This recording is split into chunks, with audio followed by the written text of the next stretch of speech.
দিল্লিতে ককরোচ জনতা পার্টি তাদের ডাকে বিক্ষোভ, যুব জনতার বিক্ষোভ যে জায়গায় পৌঁছেছে, তার পরিণতি কি হতে পারে, কোথায় তা গিয়ে দাঁড়াতে পারে, তা নিয়ে আজকে আমরা আলোচনা করব। আজকে একটা ঘটনাবহুল দিন, কি কি হয়েছে আপনারা নিশ্চয়ই অবগত আছেন। আজকে আমরা আলোচনা করছি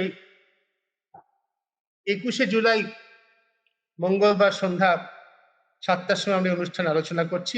এখন যারা অনুষ্ঠান শুনছেন বা ভবিষ্যতেও যারা শুনবেন, স্বাগত তাদের সকলকে অনুষ্ঠানে। গতকাল সোমবার দিল্লিতে পুলিশের যে বর্বরতা, পুলিশের যে নৃশংস আচরণ আমরা দেখেছি ছাত্র বিক্ষোভ দমন করতে গিয়ে, ছাত্ররা তারা সংযত ছিল না ঠিকই, কিন্তু তারা সশস্ত্র ছিল না, তারা সহিংস ছিল না। তারা সংসদ অভিমুখে যাত্রা করেছিল ঠিকই, সেই যাত্রা ঠেকাতে দিল্লির পুলিশ, কেন্দ্রীয় স্বরাষ্ট্র মন্ত্রকের নিয়ন্ত্রণাধীন দিল্লির পুলিশ, তারা এত কিছুর পরে, এত প্রযুক্তি, এত আধুনিক নজরদারি ব্যবস্থা, ড্রোন, আর্টিফিশিয়াল ইন্টেলিজেন্স, এত কিছু পরেও তারা কিন্তু শেষ পর্যন্ত ওই বিক্ষুব্ধ ছাত্র জনতাকে আটকাতে পেরেছে সংসদ ভবনের গেট থেকে মাত্র 100 মিটার দূরে।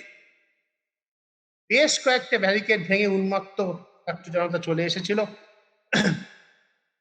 ঘটনাটা কিভাবে হয়েছিল তার কালক্রম খুব সংক্ষেপে একটু আপনাদের স্মরণ করিয়ে দেওয়া। নিট পরীক্ষা কেলেঙ্কারিতে পরিপ্রেক্ষিতে শিক্ষামন্ত্রী ধর্মেন্দ্র প্রধানের পদত্যাগ দাবি করে সোনামঞ্চকে অনশন করছিলেন ককরোচ জনতা পার্টি। দেশের প্রধান বিচারপতির একটি মন্তব্যের সুবাদে যে অরাজনৈতিক দলের জন্ম, এখনো তাকে রাজনৈতিক দল বলা চলে না, যে দল বা গোষ্ঠীর জন্ম মূলত সোশ্যাল মিডিয়া কেন্দ্রিক, তাদের ডাকে আন্দোলন চলছিল প্রায় 1 মাস ধরে। সোমবার সংসদ অভিযানের ডাক ছিল। শনিবার দিন বেশি রাতে সোনাম ওয়াংচুককে জোর করে দিল্লি পুলিশ তুলে নিয়ে গিয়ে সাফদারজং হাসপাতালে ভর্তি করল। বলতে গেলে তারপরেই কিন্তু এই আন্দোলন গতি পেল। আমরা এর আগেও দেখেছি, সেই আজ থেকে প্রায় 15 বছর আগে 2011 সালে আরব বসন্ত যাকে বলা হতো, আরব স্প্রিং, ইজিপ্টে, লিবিয়াতে শুরু হয়েছিল, তিউনিসিয়াতে সম্ভবত, তারপর ইজিপ্টে এবং লিবিয়াতে 15 বছর আগে আমরা আরব স্প্রিং দেখেছি। আমরা মাত্র 2 বছর আগে আমাদের প্রতিবেশী বাংলাদেশে দেখেছি এরকম যুব জনতার জাগরণ। পরের বছর 25 সালে নেপালে দেখেছি যুব জনতার জাগরণে সরকার পরিবর্তন। সেই জাতীয় একটা জাগরণের কল্পনা হয়তো কেউ কেউ করেছিলেন এবং সংসদ অভিযানের একটা ডাক দেওয়া হয়েছিল, কিন্তু কোনো হিংসা ছিল না। বারবার বলা দরকার, সাফদারজং হাসপাতালে সোনাম ওয়াংচুককে তুলে যাওয়ার পরেই ঘটনাটা গতি পেল। আমরা আগেও দেখেছি যে ঘটনাগুলোর কথা বলছিলাম, বাংলাদেশে, শ্রীলঙ্কাতে, নেপালে, আরো বহু বছর আগে ইজিপ্টে, লিবিয়াতে। এই ধরনের ঘটনাগুলো সবসময় একটা ছোট্ট ঘটনা থেকে তারা ট্রিগার্ড হয় ও হঠাৎ করে যাকে বলে এক্সপোনেনশিয়ালি, গাণিতিক হারে যোগদানকারীর সংখ্যা বাড়তে থাকে।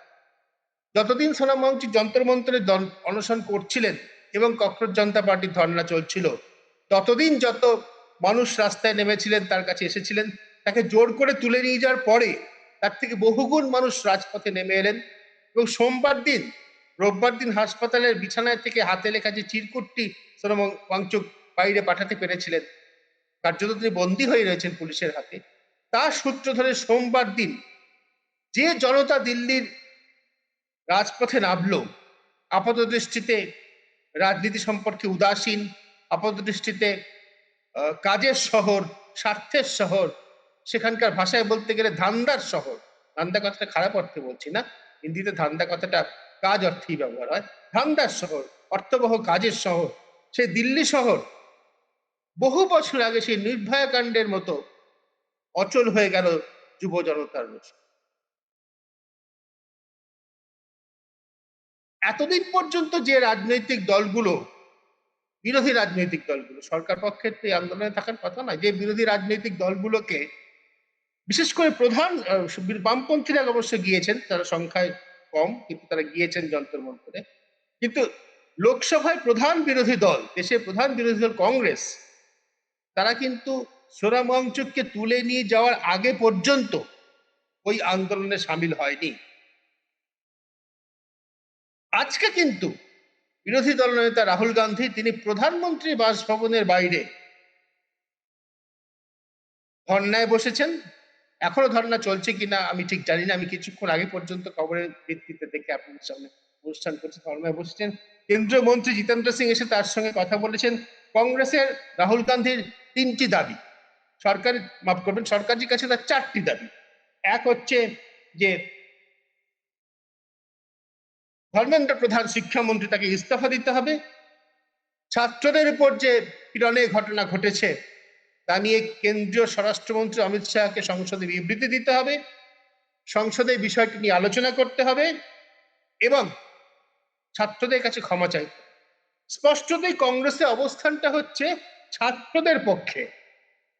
ডক্টর জনতা পার্টি বা সোনাম ওয়াংচুকের আন্দোলন সম্পর্কে স্পষ্টত কোনো অবস্থান রাহুল গান্ধী বা কংগ্রেস বা বড় বিরোধী দল তারা নিচ্ছে না।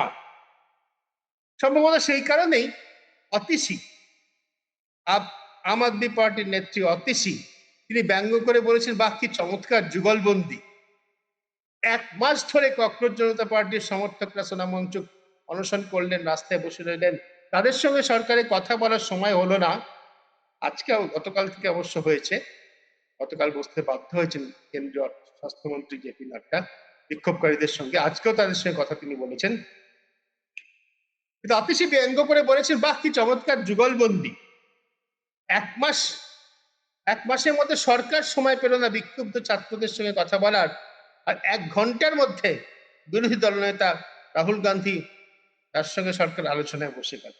অবশ্যই যেটাকে আমাদের পশ্চিমবঙ্গের রাজনীতি ভাষায় সেটিং বলা হয়, তার দিকে তিনি ইঙ্গিত করছেন যে একদিকে প্রকৃত ছাত্র যুব তাদের বন যেখানে রয়েছে, তাদের সমর্থন যেখানে রয়েছে, তার সঙ্গে সরাসরি রাহুল গান্ধী যুক্ত হচ্ছেন না। যদিও তিনি পরিবেশ বিষয়, লাদাখের বিষয়, অতীতে এমন অনেক কথা বলেছেন যার সঙ্গে সোনাম ওয়াংচুকে অনেক দাবির মিল রয়েছে, কিন্তু এক্ষেত্রে এতদিন পর্যন্ত না দেখা গেল। আজকে যখন এত বড় একটা ছাত্র বিক্ষোভের ঘটনা ঘটেছে এবং তাদের উপর পুলিশের পীড়নটা একটা সারা দেশে বাইরেও পর্যন্ত আলোচনার বিষয় হয়ে উঠেছে, তখন তা নিয়ে রাজনীতি করতে এসেছেন রাহুল গান্ধী, এটাই অতিশীর ইঙ্গিত। কেন্দ্রীয় স্বাস্থ্যমন্ত্রী হিসেবে জেপি নাড্ডা আজকে দিল্লির যে 2টি হাসপাতালে আহত ছাত্রছাত্রীরা ভর্তি রয়েছেন সে 2টি হাসপাতাল পরিদর্শন করছেন, রামমোহন লোহিয়া এবং lady Hardinge medical college hospital. সেখানে গিয়ে তিনি কথা বলেছেন, ছাত্রদের চিকিৎসার ব্যাপারে খবর নিয়েছেন। সরকার স্পষ্টতই আপোষের পথে আসতে চাইছে বা বাধ্য হচ্ছে,